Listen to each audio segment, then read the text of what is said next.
let them eat cake. Hey, take the bomb. We're getting screwed, man. Every time we turn around, we're getting screwed. Oh, the revolution's going to be through podcasting for sure. That's the only way we talk. It's the little guys that take the brunt of everything. It's got to stop. Peasants, man. We're just peasants. Every one of us. You watch those old movies, you see the peasants in the background with the kings and queens walking around. We're those people. We're those people.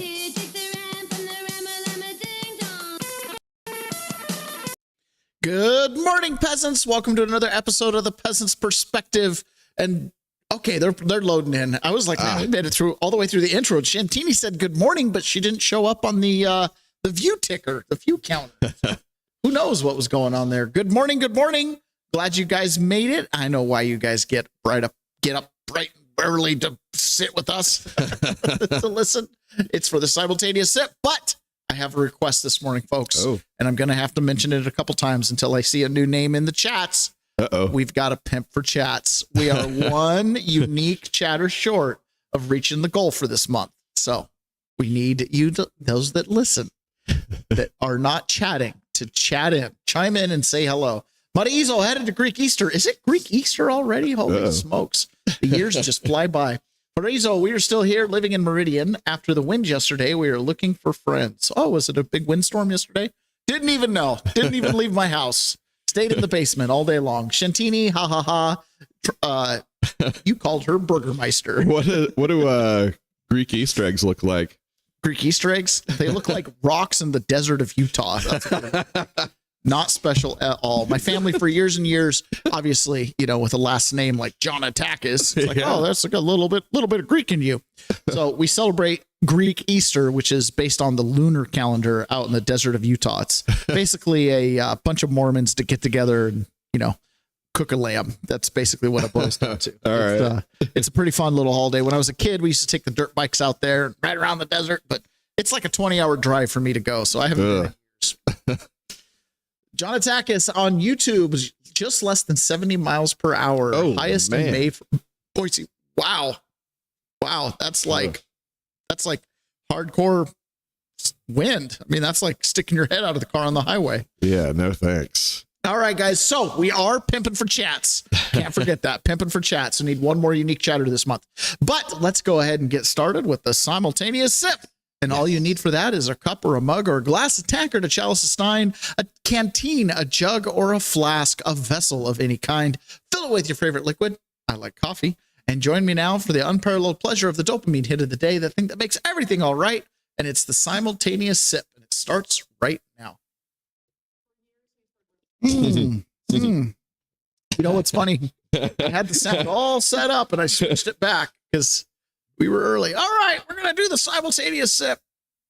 Give me just a second. All right, back to the simultaneous sip, and it starts right now. For years, we've heard rumors that Justin Trudeau, the former Prime Minister of Canada, could be your half-brother. What do you think of that? The only thing I can say is that his mother used to visit the country very often. Well, that may be a tell then. I guess that's a half answer. Yeah. Do you plan to call him and maybe find out? No. I won't do it. If he wants, he's going to be welcome, but I won't. I think he keeps that to himself, and you have to respect that. Have you heard this rumor before that Justin Trudeau is Fidel Castro's son? No. You haven't heard this? No. Oh my gosh, this has made it into the high circles. I mean, even like I think Tim Burkhart and a few others have mentioned this. Oh boy. So Fidel Castro's mistress was Justin Trudeau's mother. Okay. So she went down to Cuba frequently. She was married to kind of I don't know how to describe him, kind of like a loosey-goosey man with his morals up in Canada. I can't remember. Peter Trudeau. And they were known to have kind of an open marriage. Okay. So anyways, she went down, spent a lot of time with Fidel Castro. Those photographs of her being close and sitting next to each other, and the classic old timey. I haven't seen any of them. Well, anyways, it's very suspicious when you look at a calendar and you look at his birthday that he is likely Fidel Castro's son. And here on the video here, you see the image, the side by side face of the two. Oh, I see it. Pretty hard to deny. It's pretty tough, hard to deny. So Yeah.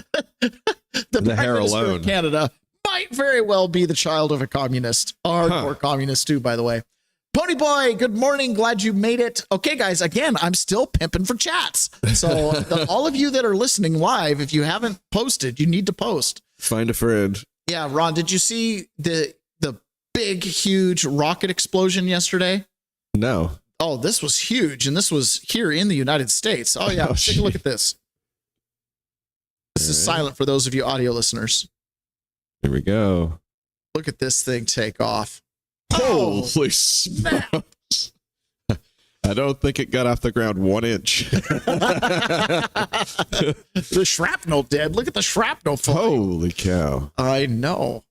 So did you hear about this at all? No. So for those of you auto listening, we're watching a massive explosion where there was a rocket about to take off. Yeah. Do you think this was one of Elon Musk's rockets? It didn't look like the platform or the rocket or anything like the SpaceX stuff I've seen. No, this is Jeff Bezos's rocket. This is Blue Horizon, or Blue Origin, whichever one it is. So the significance of this is this completely destroys Jeff Bezos's launch platform. Oh. So this sets them back a long time, like years. But massive fireball there. Holy smokes. Oh, who was GRPAzer? That's Grandpa Pazer hearing you in Sandy. We are also getting ready and we'll miss you at Greek Easter and Brent, Utah area. Oh, I wish I could go. Not unique. But I got to do the show every morning, Ron. They're not unique. Can't break away from the show. All right. So Iran updates. We went to bed last night with some amazing news. Through sources confirming the U.S. and Iran have reached a deal to extend the ceasefire and launch negotiations on Iran's nuclear program. It's believed to be the most significant diplomatic development since this war began 3 months ago today. And that's where we kick things off at this new hour. Hello and welcome, everyone. I'm Sandra Smith in New York. John, good to be with you. Good to be with you as well, Sandra. I think the devil will be in the details, though. I'm John Roberts in Washington. This is America Reports. The 60-day memorandum of understanding is still awaiting final approval from President Trump. If it is signed off on by the president, the Strait of Hormuz would be, quote, unrestricted. The American blockade would be lifted, and the U.S. will commit to discuss sanctions relief and the release of frozen Iranian funds. Molly Hemingway and former Deputy CENTCOM Commander Mark Fox are here on this breaking news. But first, let's go to our Trey Yingst. He is live in Tel Aviv with more. What are you hearing over there, Trey? Hey. Yeah, John, good afternoon. U.S. officials confirming to Fox News that American and Iranian negotiators have reached a 60-day ceasefire extension, a memorandum of understanding. The question now is whether or not President Trump and Iran's supreme leader, Mustafa Khamenei, will sign off to move this deal forward.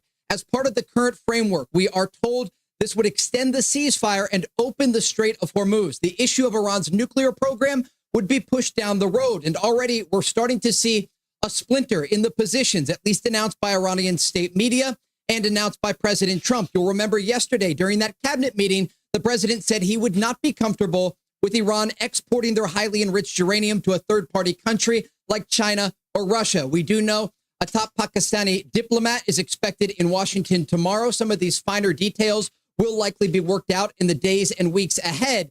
But as you said, John, the devil here is the details, because when we look at a situation like this, we have been here before, only to see the Iranians step back at the negotiating table and try to drag things out longer. The other question has to do with enforcement and where President Trump stands in terms of actually enforcing some sort of agreement.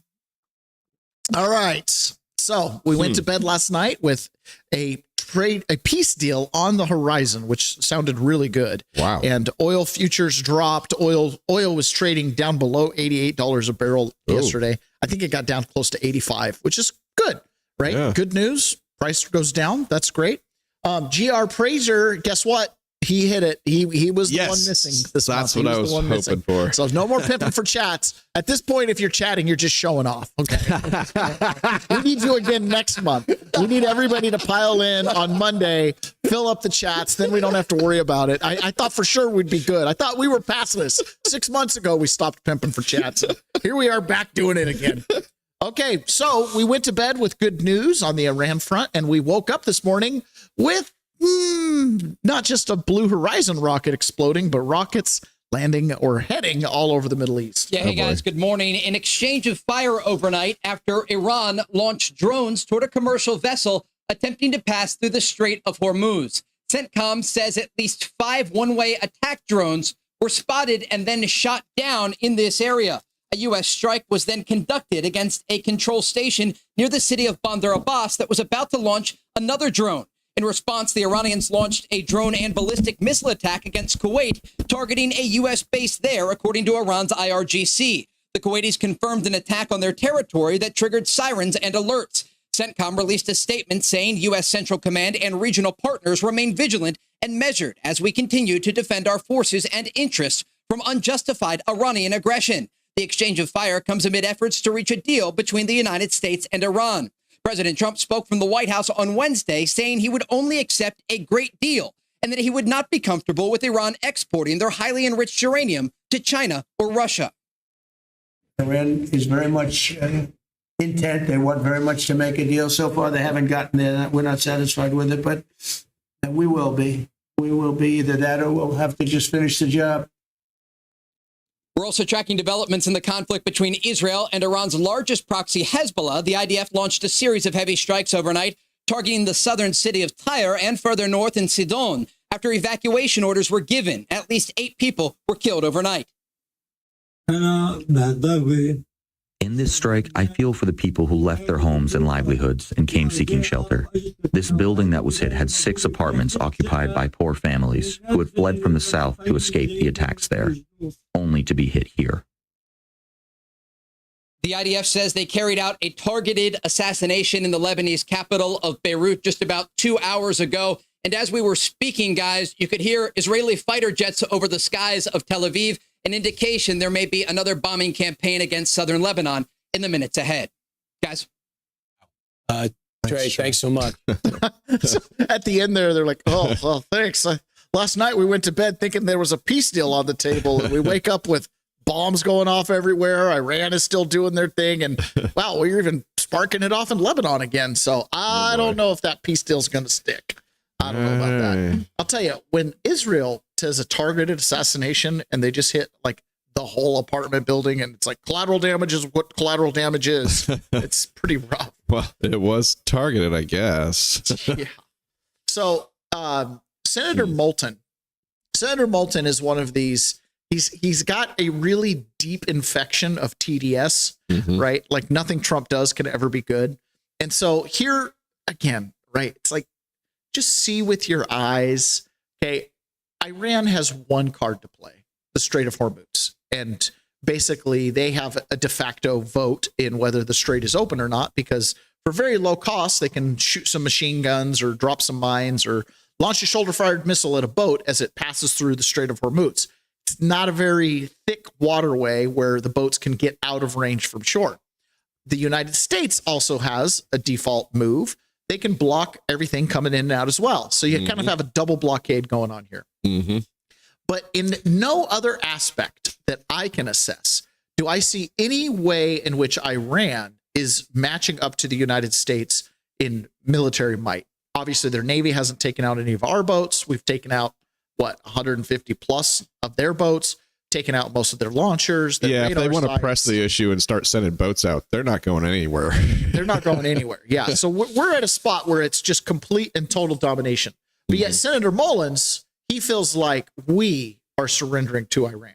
It's good to see you. Thanks for being here. Do you believe that this agreement, this MOU, would be a breakthrough? Let's just be clear, Kate. This is not a deal. It's a surrender document.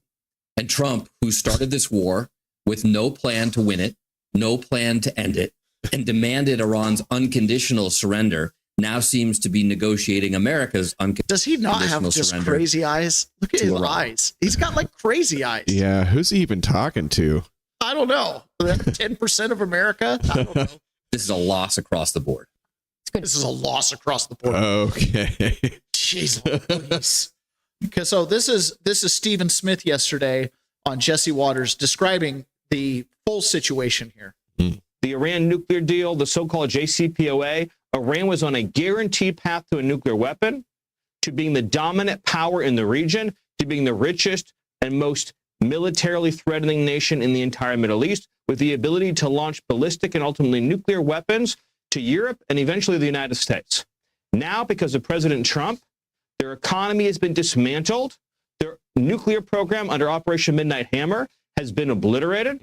Their entire defense industrial base has been eradicated. Their navy's at the bottom of the sea. Their air force at the bottom of the sea. Their entire leadership class has been decapitated. It is the most complete, thorough, total military thrashing in the history of armed conflict. 4 weeks and a country decimated to that degree, to that extent. And now here we are at the end of that with Iran putting on the table a complete reopening of the strait, as has been discussed, and many other concessions that are going to be unveiled in the time to come. But again, there's no deal until there's a deal. Nothing's final until it's final. And President Trump's been clear that he reserves the option now or at any time in the future to do whatever is necessary to defend and protect America's national security. All right. So it doesn't sound to me like we're surrendering to Iran. Yeah, not even a little bit. Yeah. Notice in the zeitgeist, this is where we've gotten, right? If anything Trump does, whether he goes into a further attack, oh, he's going against his base, he's doing what he said he wouldn't do. Or if we get a peaceful resolution and we get a peace deal out of this, oh, it wasn't a complete and total surrender. It wasn't a total capitulation, right? There's nothing Trump is going to do that's going to make the left, those that have a deep rooted TDS infection, you know, the snake bite festered, nobody put on a tourniquet, that spread into the brain. Okay. If you've got a deep TDS infection, there's just absolutely nothing that Trump's going to be able to do. Well, it feels like the strategy here is to throw out so many narratives that the actual narrative is obscured. I think that's it. The actual narrative is Iran had become the biggest, baddest actor in the Middle East. And as a bully, they were bullying around the other countries, and they were going to hide a nuclear program behind a wall of missiles and drones that nobody would really be able to deal with. So there was a closing window of time where you could kind of get them before they got so much that you couldn't overwhelm them, that you would need all of NATO's resources and all the Middle East's resources and a huge loss of life. You wouldn't be able to defend the USS Abraham Lincoln at some point. And so the fact that he went in and did it speaks a lot about his resolve to solve these huge generational problems. Because remember, this is my entire life. 47 years. That's actually longer than I've been alive. So for 47 years, Iran has been chanting death to America and fomenting terror plots all around the world and supporting dictatorships in communist countries that have intention to take down the United States and her constitution. And so it makes perfect sense to me that someone like Donald Trump specifically would be the one to do this. And how lucky are we that he got this in a second term and that he's not concerned about the politics of the midterms, because any other president would be overly concerned about the midterms.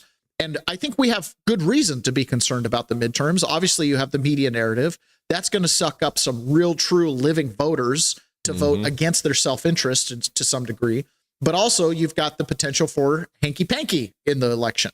So Trump's fighting on all fronts. Not only is he fighting the Iranians over there, so we don't have to fight them over here, but he's also fighting sympathizers like Senator Mullen over here, who's saying, well, this is just a big surrender. Oh, by the way, don't do anything to secure the elections, like on both sides of their throat. It does feel like Trump knows what's more important and what he needs to focus energy on. And that seems like it's a very good signal to people like you and I that, we are focusing on our attention on the right things. I think so too.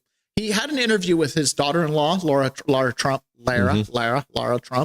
and he said this, that he doesn't take into account the political considerations here. He's got to do what's right for the country.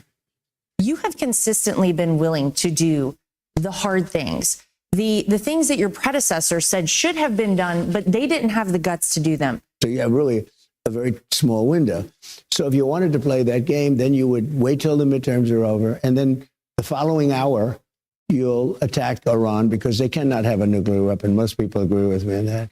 But then it gets maybe carried into, the next election, whether it's a midterm or not. So you have a very short window for doing anything having to do with war. But I don't view that window. I view it, I have to do what's right. So with that, let's bring in. He views it as something where he just has to do what's right. And obviously, in episodes past, we've covered some of his statements over the last 40 years talking about Iran. So it's not like a new thing. Anybody who is a Trump fan and has followed him to any degree know that of all the, we're not going to start new wars, the one card that was always on the table was Iran. If Trump starts a war, it'll be with Iran, right? But then again, that's been every president we've had, that we're going to start a war with Iran. Alex Jones has bucked against this for 20 years now.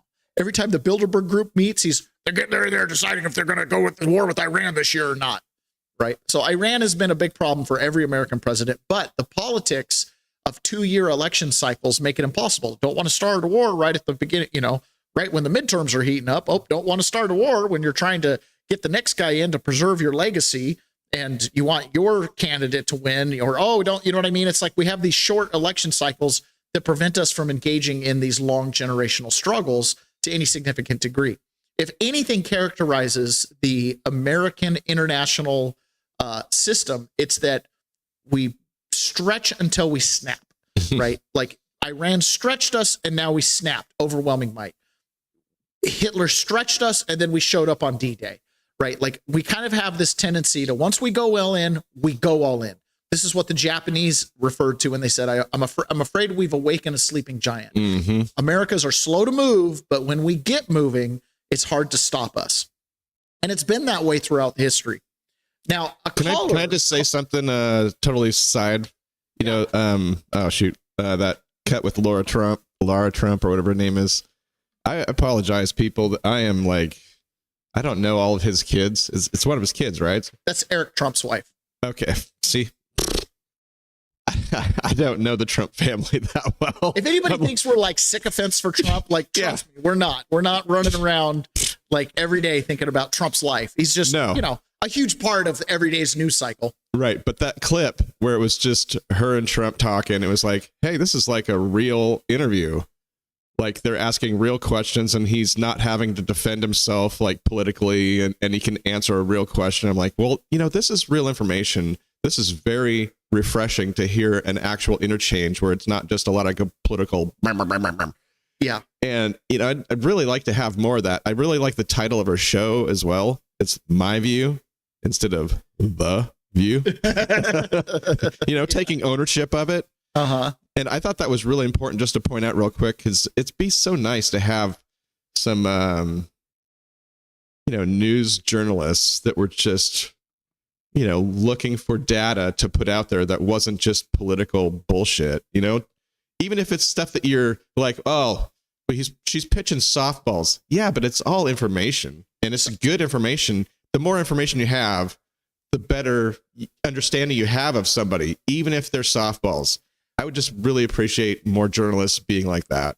Well, just the insight of him to say, listen, you have a short window of time to do this, and normally you wouldn't do it up until the midterms. Mm-hmm. Just understanding that. It's like, okay, I can see how you want to make sure this is wrapped up on your watch, and so you need the extra year, right? Oh, it's gonna be resolved in 6 weeks. Well, we're past 6 weeks.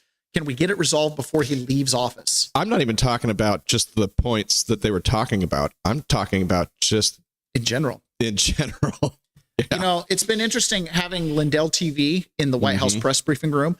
Some of the best questions come from Lindell TV. Every now and then, Peter Ducey at Fox News. Mm-hmm. They ask questions that the base wants to hear the answers to, and they don't set them up with this long premise where they then have to defend the premise or reset the premise to answer the questions. Exactly what I'm talking about. 90% of all the journalists that do this bullshit, and it is a waste of time. And the thing is Americans are smart, right? Even your kind of redneck hillbilly that just occasionally follows politics, Americans are good at spotting bullshitters, right? It's the Wild West, right? Like the free market commercial enterprise. Like eventually you get a sense of, I don't want to buy from the snake oil salesman. Like that's a mistake you make when you're 21. That's not a mistake you make when you're 45. It kind of feels like they do it on purpose though, to try to like just beat down people who want to watch the news. Eventually people just get tired of watching it. Yeah. So here's this caller that called into C-SPAN And I think that this is the every man, or in this case, every woman, anybody who's got kind of a rational mind on their shoulders, has a infused sense of love of country. It doesn't even, there are people who have no love of country. This has been indoctrinated into the younger generation. They don't respect the country and the flag and the principles that this country is established by, that our That's nation pretty is sad established for those by. people. It is sad. But for people who have a good head on their shoulders, they see in Donald Trump something different. I just wanted to let you know I've been a Republican all of my life. And before Donald Trump came along, I was mostly disappointed in every single politician I've ever seen or heard from, with the exception of Reagan. I'm in my late 60s and retired. And Biden's 4 years was the worst I've ever seen this country in. And Donald Trump is the first politician I have ever seen that actually did what he promised to do. He may be fought at every turn by the media, by the Democrats, but at least he's out there fighting for the American people, which is all I've ever wanted. The things that he's trying to do for us, I think, are great.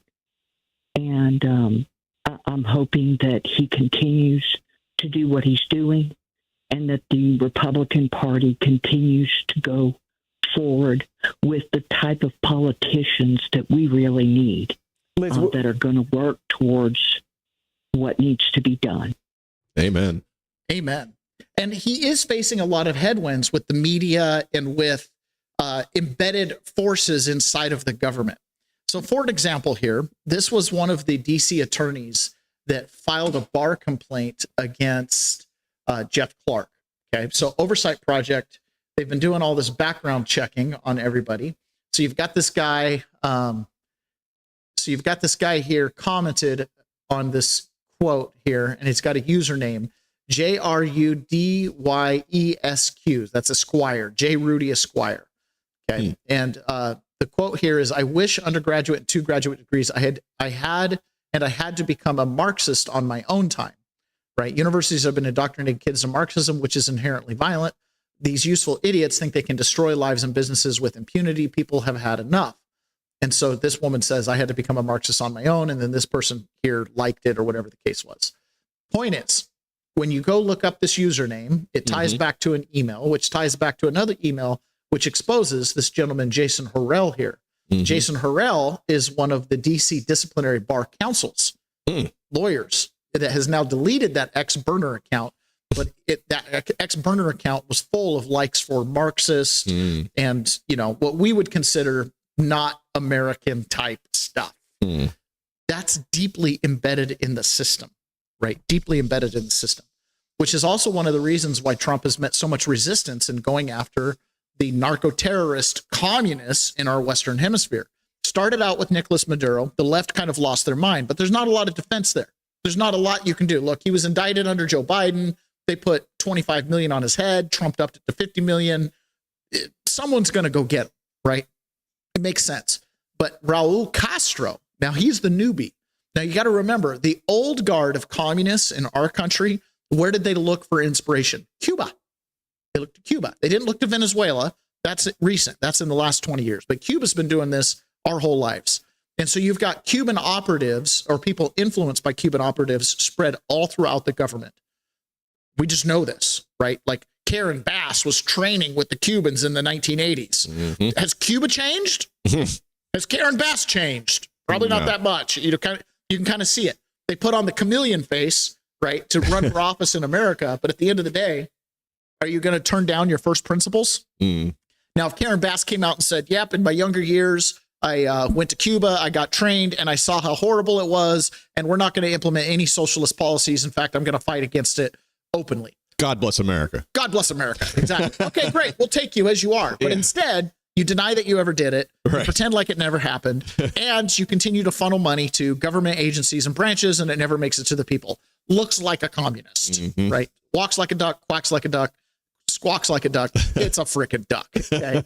So indicting Raul Castro is a significant step in kind of cutting the head off the snake, destroying that support structure, because he is, while he doesn't run the country anymore, he is a symbolic pillar of international Marxism and communism. For Mr. Castro, like anybody that's indicted outside this country, which we do all the time, the goal of the indictment isn't just the paper it's printed on. It's to bring the person charged into this country in a court of law and have them face justice. And how we do that, I mean, Maduro is an extreme example that happened on January 1st. But how we do that normally is extradition. It's working with our international partners. And so I said this the day of the indictment when we unsealed the indictment.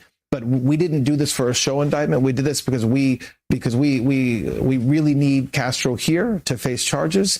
He was indicted again by a grand jury in Miami, and that's where he should be tried. And we're going to do everything we can to get him here.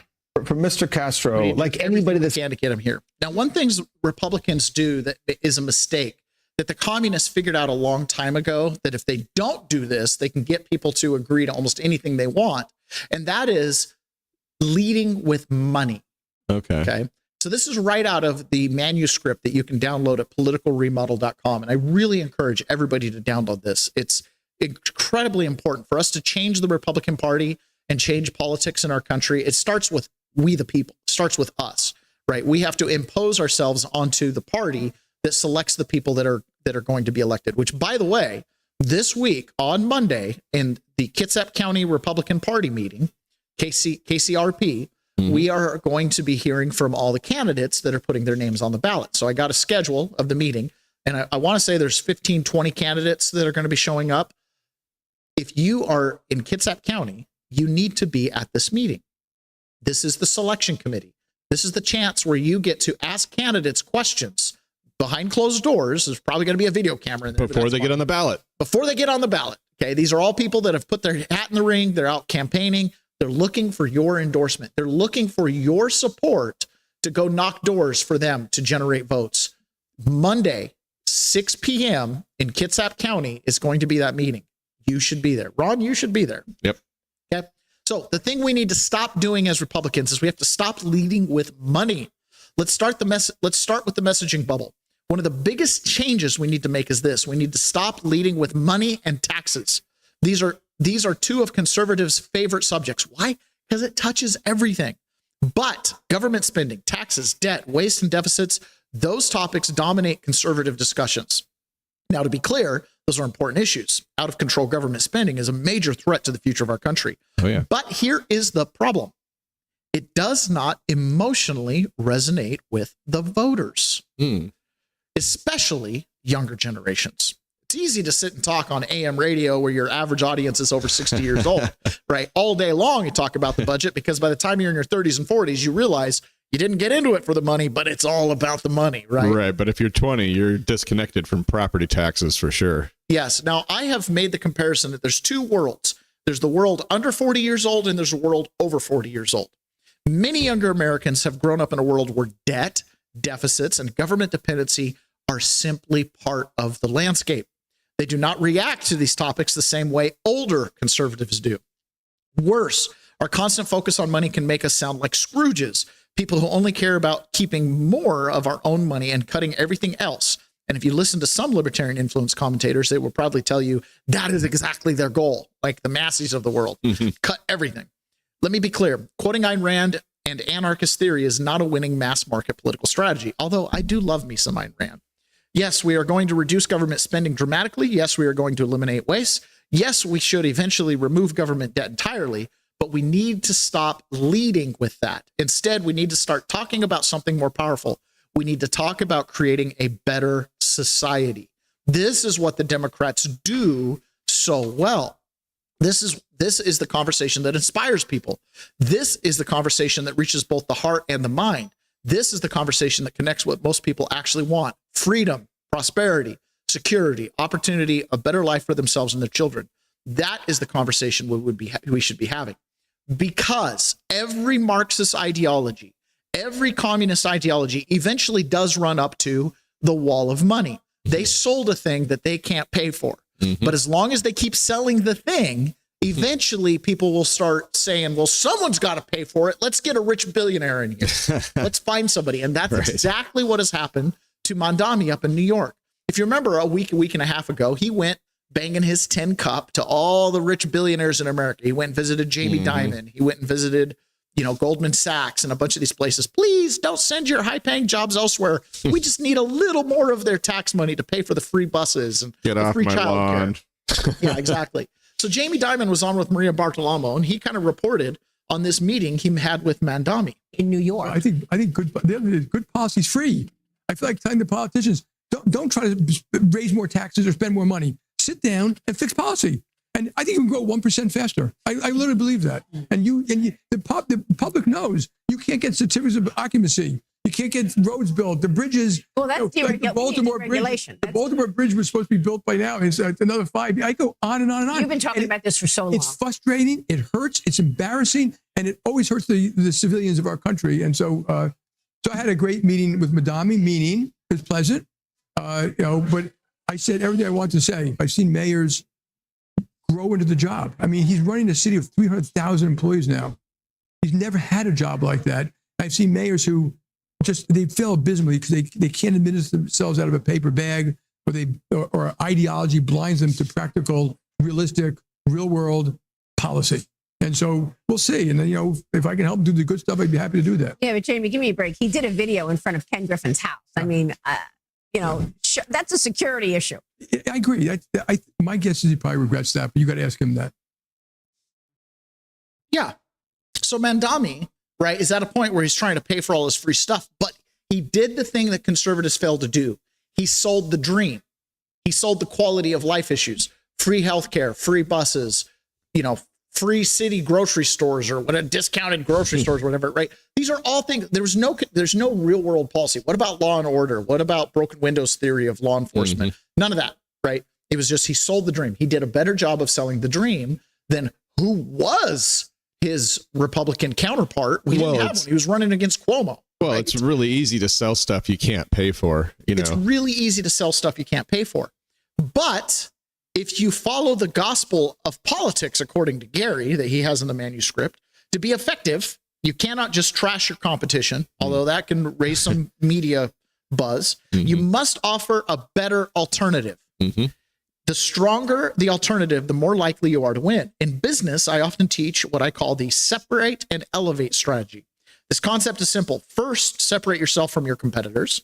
If you look the same, sound the same, and operate the same, the people have no compelling need to choose you. Second, elevate yourself above your competitors. You need to offer either a better product or a better service, or ideally both. Third, make sure your message actually appeals to your audience. That requires real research, real understanding of the people you are trying to reach. And at the end of the day, it does not matter how right you think you are. If you cannot win the marketing war, you lose. That is exactly where the Republican Party has failed. We have not made a compelling alternative to voters. You know who has made a compelling alternative to voters that's running right now? Spencer Pratt in LA. Yeah. What I would say about all this is that it would be really important to just run on position and policy, and let people understand what your moral background is and what you stand on. And if people agree with that, I don't think it matters, what your specific policy on any one thing is. It just, people need to understand who you are. Well, and here's the thing. In a world where everything gets paid for, budget deficits, debt spending, nobody's worried about how you're going to pay for something. The answer is obvious. It's written on the side of the barn there. Right. More taxes and inflation. Okay. That's how everything's going to get paid for. That's going to happen no matter who gets accepting the premise. Okay. We could spend a lot of time arguing about sound money and cutting government spending. But when we talk about covering government spending, the other side of that equation is, what services are we going to cut? So Republicans will run on, we're going to cut government spending. And what the people hear is, you're going to cut our services, our already stretched thin services. Now, where Spencer Pratt is genius is he is focusing on quality of life. Do you want to go get your matcha without stepping in human poop? Well, yeah, that would be nice. Would you like to enjoy your neighborhood without dodging Tent City in your front yard? Well, yeah, that would be nice. Would you like to get rid of the naked homeless people that are crapping on the streets and flashing your kids? Well, yeah, that would be nice. Do you care how we pay for that? Well, no, not really. We never asked the Democrats how they were going to pay for anything. Okay. He's selling the quality of life. Okay. Now, to the extent that he talks about money, it's almost always exclusively in the context of cutting out criminal activity and grift and corruption. Who disagrees with that? Well, we all agree with that, right? So he's done a really good job of selling the lifestyle of conservative politics. Okay. Clean streets, clean neighborhoods, water for the fire department, better law and order, you know what I mean? Getting rid of criminal activity inside of the state itself. These are all lifestyle things that he's selling through conservative viewpoints. He's not focusing on saving money. Nobody cares in LA.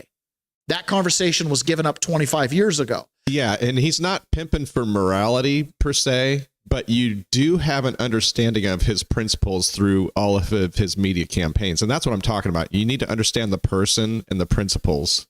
And what this has done is it's caused him to cause the mayor's race down in LA, which they do the jungle primaries, so the top two make the ballot. Mm-hmm. It's caused him to pull within striking distance of the two Democrats, which probably means he'll end up on the ballot. You know, people always say, oh, he's a former reality star. No, he's a current one. He's talking reality right now, and he's starring doing it. A new poll shows that incumbent Democrat Karen Bass holds only a statistically insignificant lead over Pratt and Socialist City Council member Nitya Raman. Well, when it comes to the money game, records also show Pratt has raised nearly 10 times more cash than Mayor Bass over a 4-week period, bringing in nearly $3 million in that short time. Kaylee. I've been saying for a little while now that I think that Spencer Pratt is going to win this race. And I think he's going to do so for the exact same reason that another former reality TV star and political outsider shook up his own race. You know, people always... And that's what it takes. And what did Trump do? The same thing Spencer Pratt did. He came in talking about solutions, build a wall, thing after policies, how to make your life better. He didn't just sit and focus on no new spending, no new taxes. Listen, Trump is going to spend with the best of them. Okay. The difference is he's going to direct that money to things that actually benefit your life. Every president has outspent the previous president. That's just the way it goes. It's just the way it goes, right? Invest in Bitcoin. Invest in Bitcoin, right? That's the only actual solution. But to the extent that the government still runs our lives and gives you permission to build on your property and building departments and stuff like that, solutions. You could run on, we're going to implement AI at the building department and you're going to have building permit approvals in 24 hours. Well, hold on a second. Well, now you're talking my language here. Yeah. I'm willing to pay a little extra money for the building permit. Think about this. Practical solutions. People who spend money on building can do math. Hold on. If I could get a building permit in 24 hours, I'd vote for anybody. I'd vote for Hillary. And why wouldn't we? Here's the thing, though. You could charge more for the building permit being issued in 24 hours because you save the 12 months of holding expenses that investors and builders and homeowners have to absorb while they wait for the building permit. So you could tack on 10 or 20% to the building permit with an instantaneous approval, and people would be happy to pay it. Yeah, this is always a topic. So bad. This is a topic more for better services. For projects that I've worked on, anything that's over a couple $1,000,000, when we get close to the approval process, the owners start getting really antsy. And the reason is the burn rate. And people listening right now are going to go, burn rate? What are you talking about? It's the amount of money. It's the carrying costs per month. And dude, developers, they sweat over the burn rate. It's like every month is costing me 50 grand, 100 grand to sit here and do nothing. Whew. On my projects, we sit at about 12% interest on our private money. So it's a percent a month. So yeah, it starts to hurt. Your 8-month holding time, that's $8,000 per 100 grand. I might have $200 or $300 grand borrowed out just to start the project. I'm paying $3,000 a month while I'm sitting there waiting for them to pick up my file and approve it. Right. So you said $8,000 per 100? It's $1,000 per 100,000. Okay, $1,000 per 100,000. So if you have a $10 million project, your burn rate is 100 grand a month. Ouch. That's what I'm talking about. And guess what? In the end, that extra expense gets passed on. Well, hold on though. Also, what people need to understand is that it adds no value, zero value. If you wait a month and spend an extra $100,000 on carrying costs, it made the project better Not at all. But that's the point. But the cost will ultimately get passed on, and you didn't get the counter upgrade. Yes. You didn't get the nicer cabinets. Yes. You didn't get the nicer, thicker carpet. Yes. You got the contractor grade everything, but you still paid a premium price because the county sucked it up by simply being slow. Exactly. By simply being slow. Again, you can run on solutions. Bring solutions. Don't tell me how you're going to cut the budget. Tell me how you're going to use the budget. How are you going to make my life better? And this happens all over the place. In North Carolina, technically a red state, right? They had a disaster relief situation when the ICE raids were going on in North Carolina. The city of Charlotte created a fund of $100,000. They took $100,000 of taxpayer dollars out of some fund they had, and they dedicated it for victims, people who lost revenue due to the ICE raids. Well, turns out nobody really qualified. 0 families helped by the $100,000 was the last thing they expected. Good for the initiative that can help some families. That is not enough. That's absolutely insulting. Manolo Betancourt was on the front lines during Operation Charlotte's Web. He says 6 months after Customs and Border Protection came to the city, he, like so many others, is still struggling financially. We don't have money for next week. Next week I have payroll, rent, and my credit card. Everything needs to be paid. The city of Charlotte pledged $100,000 to households directly impacted by the operation. Jamila Espinoza with the Latin American Coalition tried to help people get the money they needed. We would receive families and then feed that information to crisis assistance, determine that these families were likely eligible or had been affected during that period of time. And then they were the lead agency that would screen. The requirements? You had to be a City of Charlotte resident, have a valid picture ID, and have valid Social Security documentation for the adult applying for funding. People also had Okay, so think about this for a second. I'm so trying. They created a fund to help the families that are dodging ICE. Okay, the families that are dodging ICE. And one of the requirements is they have to have a valid Social Security number. So why are they dodging ICE? I don't know. And not only that, are you enabling people from evading law enforcement? Huh. Think about that for a second. Maybe that's why I'm really confused here. Yeah, we should be. To meet the income eligibility requirement and fill out a form attesting that the household experienced a loss of income while the operation was underway in November. When you're really in need and you're in crisis mode, it's sometimes very difficult and challenging to document all the things that they are requiring you. And it just wasn't as accessible. In the end, the city of Charlotte says only 3 eligible households were identified and ended up receiving help from Crisis Assistance Ministries. The $100,000 was redistributed to other housing initiatives. Disappointment and disheartening because we saw the impact in the community. The Latin American Coalition, Our Bridge did food drives because people were unable to leave their homes to go to work. And in tandem, then they could not even afford groceries. So what we know is that a lot of the families that were in need were not eligible to partake. Why were they not eligible? I can't figure this out. I mean, if ICE shows up to deport people without Social Security numbers, why would the people with Social Security numbers be affected by it? I don't know. Why would they need the help? This is a great example of they didn't lead with the money. They led with the, hey, there's a crisis, there's families in need, let's set some money aside. Okay. Nobody has a problem with the spending of the $100,000.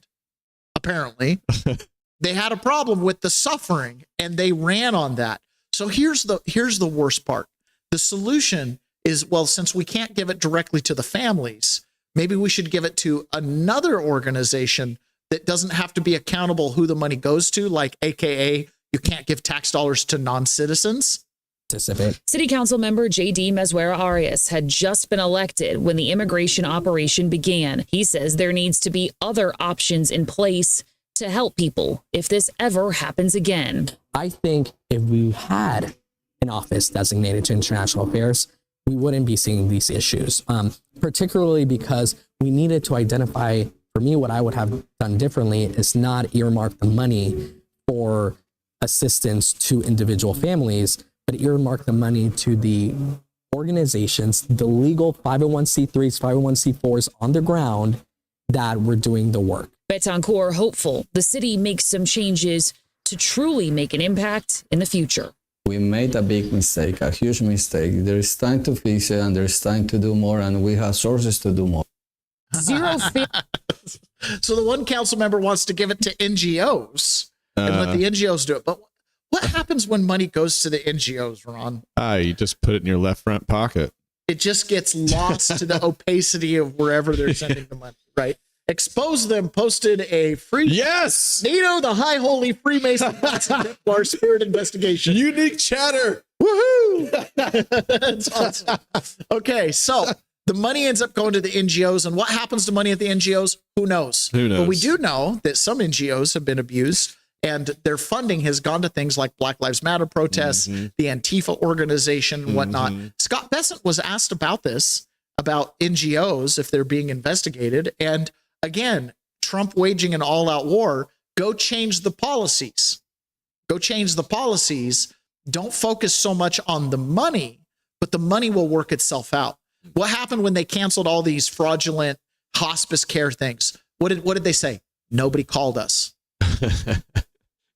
Nobody called us to renew the funding because they likely knew the funding was fraudulent to begin with. Exactly. Okay. So if you cut money off to the NGOs, so my wife runs Left Behind and Without, which I believe is classified as an NGO. It's a nonprofit. Okay. To my knowledge, I'm not involved in any of the day-to-day like whatsoever. But to my knowledge, not $1 that has gone into that has not gone to help kids, right? Except for like the money they spent on their little banner that they use for, events. But to my knowledge, no money has gone out to payroll or anything like that. If I'm wrong, I'm wrong. It's like $100 or something. It's not much. Okay. But if her NGO got cut off from a stream of funding that was used, she'd make the phone call. Oh yeah. Right. Cause she's got the kids who are now not going to have dance lessons and whatnot. If you're an NGO and you're taking money and it gets cut off and you know it's going to nefarious purposes, are you going to call? No. I want to ask you about Antifa. In October, the Treasury Department started working with the FBI to investigate who's funding Antifa. Can you give us an update on that investigation? How close are you guys finding out who's funding Antifa? It is ongoing. We made substantial progress, and I think in the weeks and months ahead, we're going to have a lot to report. One thing that did go underreported that I would point out to all of you is the IRS is now giving guidance on the Form 990, which nonprofits they have to file.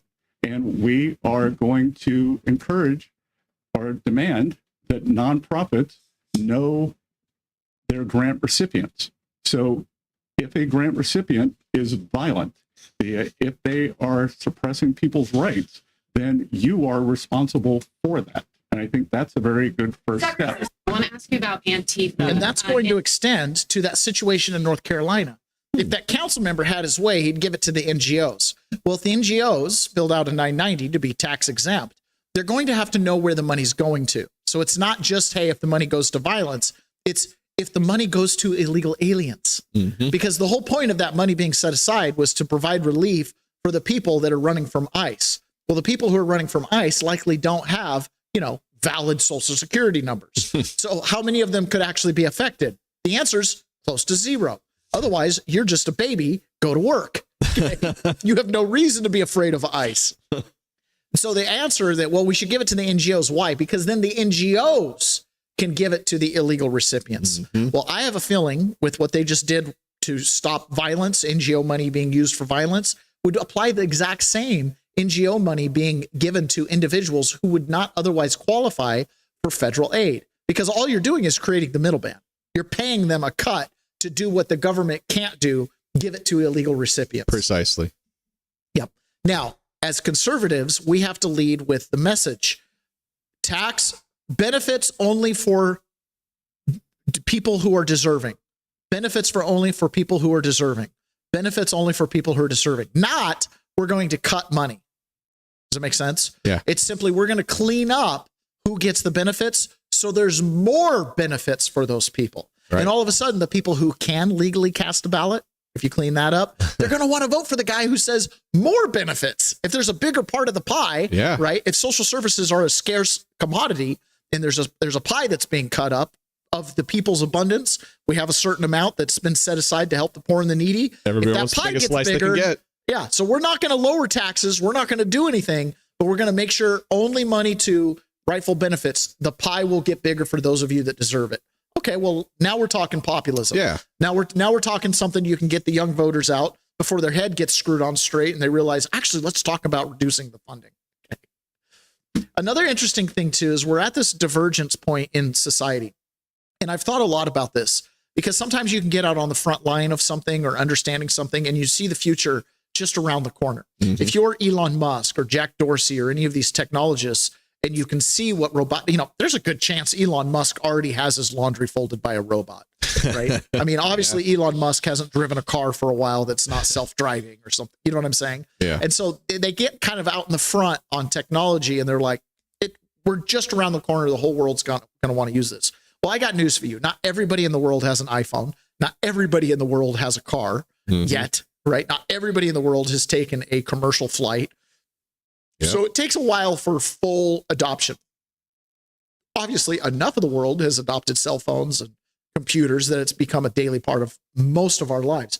Obviously, if you're listening to this show, you're pretty versed with technology. You guys are early adopters. Yes. So it's hard to know. Is this like a 5-year window, a 10-year window, a 20-year window, or is this like a 100-year window? Is it going to take 100 years, like commercial flights? It's taken 100 years for it to become the mode of choice for long distance travel.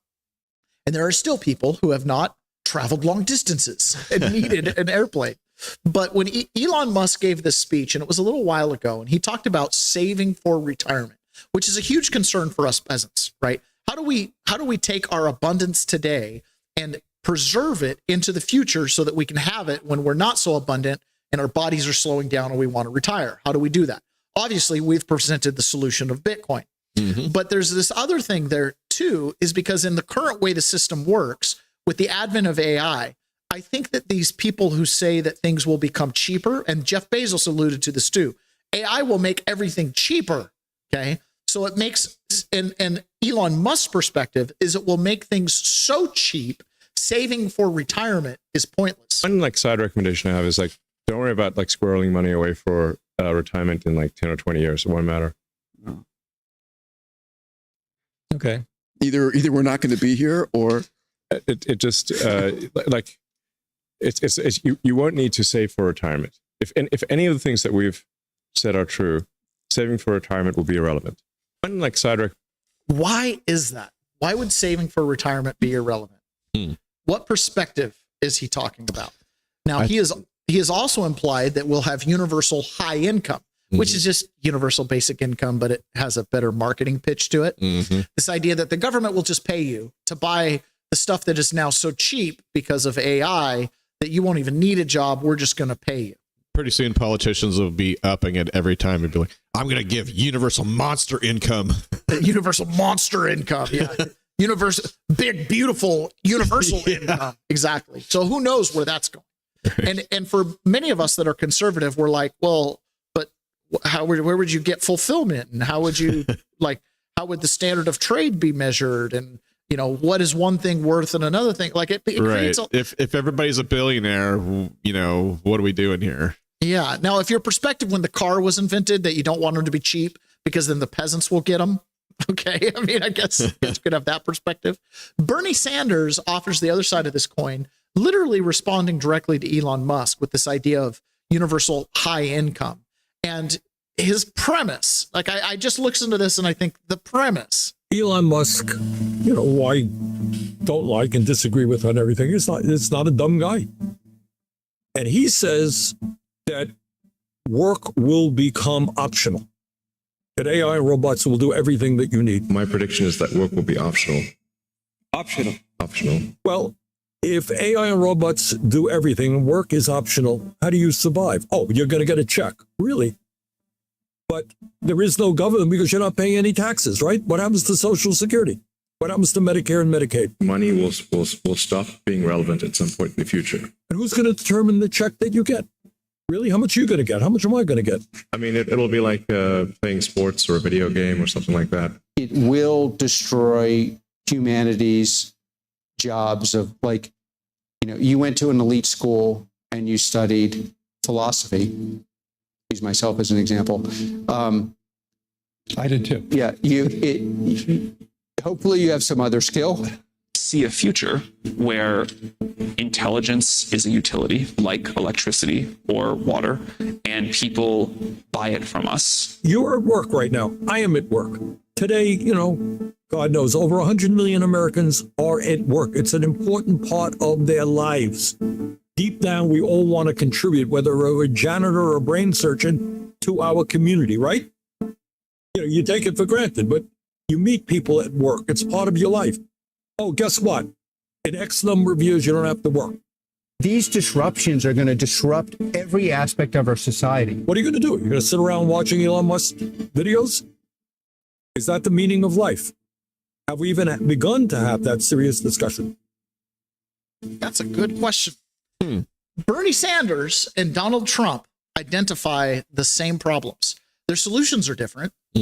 But I'll tell you one thing that you can't deny. You go listen to a good old Bernie Sanders stump speech circa 2015, 2016, and you go listen to a Trump speech, and you can go down the bullet points of the problems. Their solutions were different, right? Where the solutions come from, Trump focuses on, we'll make America great again, and you will lift yourself up, and you will get better jobs and whatever. Bernie Sanders is like, we'll tax the billionaires, and we'll give the money to you. Okay. The government will lift you up. The government will lift you up because we're benevolent. We need people to rule. Okay, so I disagree with Bernie Sanders' premise, but he's not wrong there. What does this mean? AI will make labor irrelevant, make jobs irrelevant. You won't need to work. Work will be a choice. Well, why would I choose to work if I'm not being compensated? Well, you'll do it for the love of the game. Yeah, that only goes so far. Okay, that only goes so far. So we've got this interesting fork in humanity that we're going to be going over the next couple decades. It's probably not 5 years, every job will be taken away, but we will incrementally see layoffs as AI takes more and more labor positions. And then those people will need to find some other way to contribute value, or they will get on the government teat. And that's what it boils down to. Either you become independent and find a way to stand on your own and be self-sustaining, both in the value you generate and the money you accrue, or you go into the grid. You just become another cog to either be fed and paid for, or to work to feed and pay for the people who choose not to work, right? You just become a cog in that wheel. So this next gentleman I'm going to introduce you to, this is Samuel DeWitt Dixon. Samuel Dixon. And he did a deep research onto Jeffrey Epstein and Peter Thiel from the Epstein documents and all the connections they had with cryptocurrencies and crypto bros and all that kind of stuff. And he reveals something that's really fascinating here. And I think this ties into what the technocrats can see that we can't see. Bitcoin is for anyone, but it's not for everyone. Bitcoin will be the place where people who choose to work go. Because you're not going to work without compensation. Okay. There's only so many people that are going to really work for the love of the game, so to speak. But in a world where you have universal basic high income, it's just like now. The people who work for the love of the game, decide to get high paying jobs. They're stuck in the same rat race as everybody else. Inflation affects everybody the exact same, right? The only thing that doesn't affect you the exact same is the progressive income tax. But if you want to preserve your monopoly or your corporate duopoly or whatever, then you support that, right? Because you're the one that can pay the tax that then goes to pacify the lower classes that keep going to work at your factory. No better example of that than Walmart, right? Most people who work at Walmart are on public assistance, which acts as a subsidy for cheap labor. So the high income people can pay cheaper prices. Meanwhile, the low income people get compensated by the government based on the taxes that Walmart pays, allegedly. Right. Really, Walmart doesn't pay them. It's all those middle class people that end up paying the bulk of it. So this gentleman here talks about cryptocurrency, and he talks about the dollar. He kind of ties all this in together, and he says something that is the same thing that we have put our finger on with us peasants, and that is Bitcoin is the thing they don't want you to own. I've traced the entire history of Epstein's interaction with different developers and compromised networks that he tried to infiltrate with Peter Thiel in 2011 and beyond. To try to pull Bitcoin back into the fold? Yes. Yeah.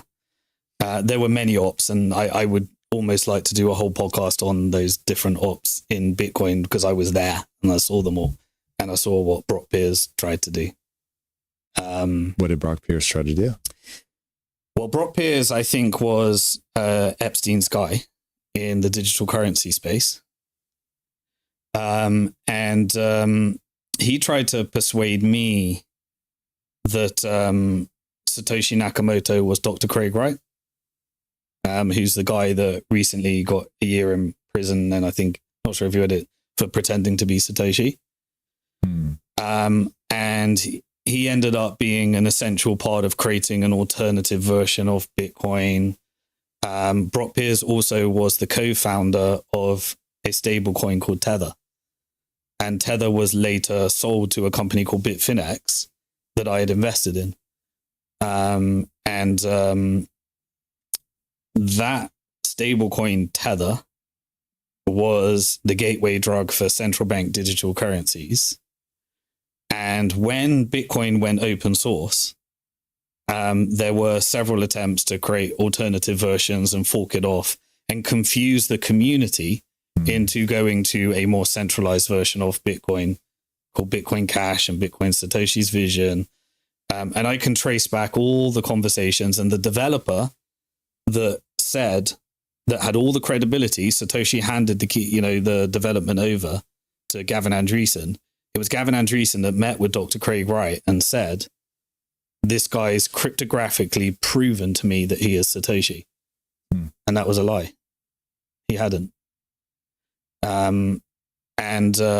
I can go through all the different people that led to these crypto market and VC funding.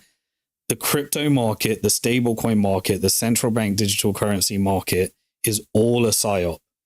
Venture capital funded, complete wealth extraction vehicle, complete degenerate gambling, ushering in a vital key by David Sachs, who was introducing stablecoin policies and Genius Act and all the programmable money that turns stablecoins into programmable police and surveillance grids in the Bank Secrecy Act and Genius Act and Patriot Act and Clarity Act now.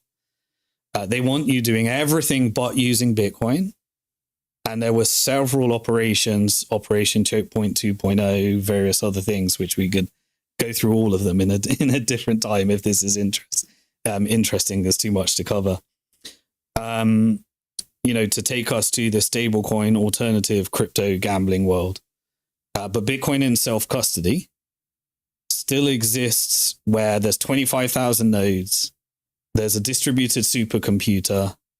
In fact, interestingly, Iran is the largest sovereign Bitcoin miner in the world, powered by nuclear energy, which was always what this was about. It was never a nuclear weapon. It was always nuclear energy. Everything's about energy. And we're resetting the world based upon energy right now.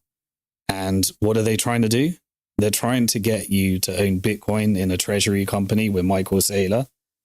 They're trying to get you to own Bitcoin with BlackRock in an ETF. They're trying to get you to borrow against your Bitcoin through Cantor Fitzgerald and Howard Lutnick connected to the Epstein network. They're trying to get you to not own Bitcoin, to own crypto, to use stable coins, to use central bank digital currencies, to put it in a Wall Street wrapper, to put it in a debt wrapper, because the last thing they want is for you to own Bitcoin in self-custody. I've traced the... And that's the fork. Elon Musk has said in the future, money will simply be energy. So if you can store energy, and that's what Bitcoin is, then you will have money in the future. If you can't store energy, all you have is a stable coin, a USDC, United States digital currency, which is pegged to a real world dollar, which they're still printing and creating through digital money, and inflating away.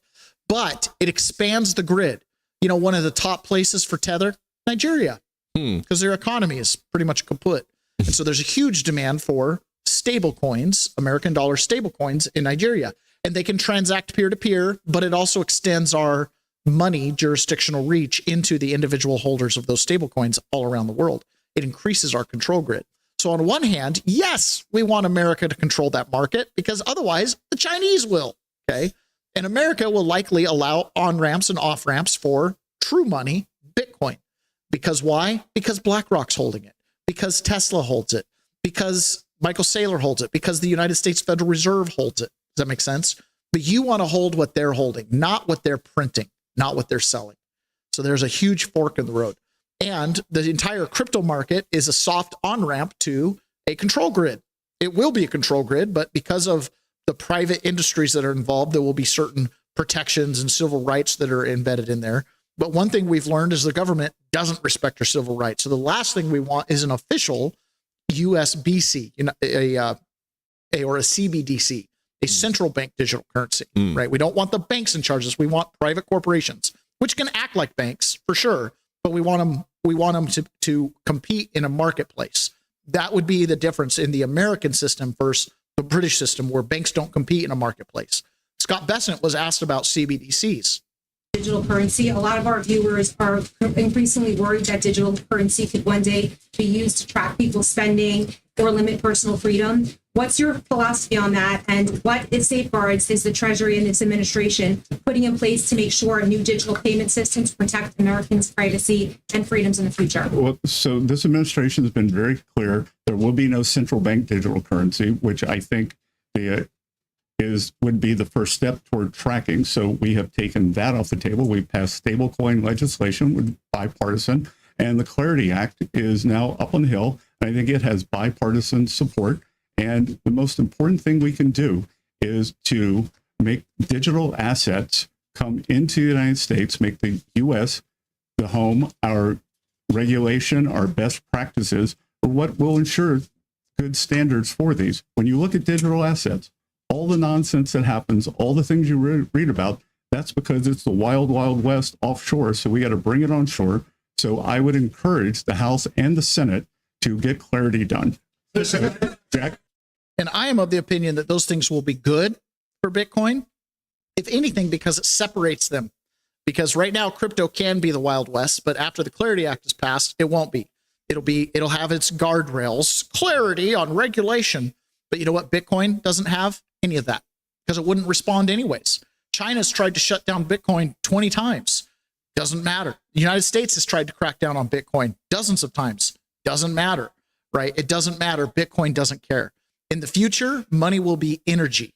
And if you don't hold energy or the store of value that energy represents, Bitcoin, you're just going to be another one of these people in the universal high income. You'll get whatever they say the robots can give you. That's what it's going to boil down to. All right. Another big piece of news, and we'll head into the weekend as far as public streaming goes on this news. Tulsi Gabbard, she's heading out the door, but she's about ready to burn down this deep state with her when she leaves. Tulsi's going to go out in a blaze of glory in her final month because she will be able to release in succession some extraordinary evidence of foreign interference in our election in 2020 and since. The intelligence community has known a lot more about active measures from China and Iran and other enemies that it did not make public. Instead, it gave intelligence community gave the Americans a false sugar pill saying that the 2020 election was the most secure in history. She will systematically destroy that narrative. Now, I think she'll be briefing senators soon on states whose voter databases were penetrated by China. That could move the needle on some of these senators voting for the Save America Act. I think there's a tranche of documents that Tulsi Gabbard needs from OMB. If you listen in Russ Vote, pay attention to this. This is important.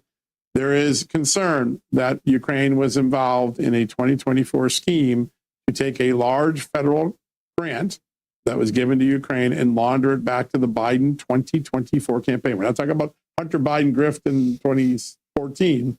We're talking contemporaneously in 2024. The evidence of whether that occurred or not sits in OMB's files because OMB is currently running the U.S. Agency for International Development. If she can get those documents, she could make a criminal referral to the FBI. Thus far, she doesn't have those documents. So I hope Russ Vote jumps into action pretty quickly. The third thing, so those are the foreign interference things. You could have cheating U.S. taxpayer money going to Joe Biden's campaign. That's what the intercepts that we talked about a month ago showed. The proof of that, and I've even talked to some U.S. intelligence community sources who are familiar with what they believe happened here. The proof of that is sitting in USAID records currently in Russ Vought's possession. The second part of this is what the FBI is doing. Sometimes you don't get a mobster for being a mobster. You get them on taxes or you get them on some other violation. The election workers down at the state levels who changed the rules of election from what their legislatures mandated in Wisconsin, in Georgia, in Arizona can be criminally prosecuted if they did so knowingly and willingly, meaning that the legislature said you should do X, but you ran the election this way because that's what you wanted to do. That is what the FBI is beginning to interview people day in and day out doing. And if they build enough evidence with these workers that instructions were given contrary to what the legislature's intent was, you will have a full-blown cheating scandal. The cheating will be they didn't conduct the election the way the law said. That's a little different than what people thought. It's not machines flipping votes, but it's still a form of cheating. It's still depriving the American public of a fair election. Yep. That's where the FBI is going. And yesterday, there was a big win in North Carolina. Isn't getting the attention it deserves. North Carolina bureaucrats in the election regime wanted to start registering people who had never set foot in North Carolina and didn't live in California. In North Carolina. They wanted to give them voter registration status even though they don't live in the state. A judge said that is ludicrous. But those are some of those bureaucratic deep state power moves that are cheating elections. A judge beat that back. Things like that went on in 2020, and that's what Kash Patel's pursuing. Your most precious piece of currency you have is your ballot. Oh my goodness. Facing the fork in the road we are as a civilization between the AI apocalypse and the devaluation of your money, because universal high income just means everybody's broke. In a world, or on the topic of where I don't trust anybody anymore. Yeah. Mr. Solomon there mentioned the FBI's move going forward of, sometimes you don't get them on this or that. You get them on tax evasion or something like that, right? I don't know if I really like that. Why can't we for once just attack the problem head on instead of attacking it adjacent so that we can blame the adjacent topic 20 years from now instead of the actual thing that was the problem? I think the idea here is the underlying premise of America is you're innocent till proven guilty. Sure. That's the premise. Sure. And so in order to prove guilt, you have to go through a process. Sure. 14th Amendment, equal process under the law. So the law says you got to get a warrant, which means you have to have a suspicion. You got to get a judge to sign off on a warrant. Then you present evidence to a grant. So this process there's other things that happen like statute of limitations and sometimes that evidence that you need, the smoking gun, well, it got thrown into the Potomac. You can't find it. It's just like Thomas Massey's boner phones. They're at the bottom of the Potomac River somewhere. Yeah, I understand. Can't find them. And so you got to go out and do like really difficult things to find it. But when somebody is at the point where they're committing election fraud, there's a good chance there's a bribe in their bank accounts. Yeah. There's a good chance there's maybe some tax evasion based on those bribes. Sure. It's just that like 10 years from now, 20 years from now, I don't want the history books to say things like, well, so-and-so was caught for tax evasion and so-and-so, those things nobody ever reads them. Nobody even cares. But if it was about election fraud, if somebody went to jail for election fraud, that would make it into the history books. Yeah, I agree. I mean, when you look at Al Capone, they got him on tax evasion, not on murder. Right. But they got the murderer off the street, and everybody agrees with that. Sure. So depending on how notorious the crime is, maybe the crime screams through and they go, yeah, like James Comey. Yeah, look at all the things he did. And at the end of the day, you know what brought him down? A threat against the president's life. So 20 years from now, are we going to be talking about a coup, or are we going to talk about a few people that went to jail for some just, hinky some stuff? NGO nonsense. Right. Yeah, who knows? That's a good point, Ron. Who knows? All right, guys, that's it for the public today. We are going to jump over to private. Do you like how our shows are getting slightly shorter and shorter and shorter? I'm trying to get them down to a little shorter. All right, guys, we're going to jump over to private, and we're going to be talking about Canada, the neighbor to the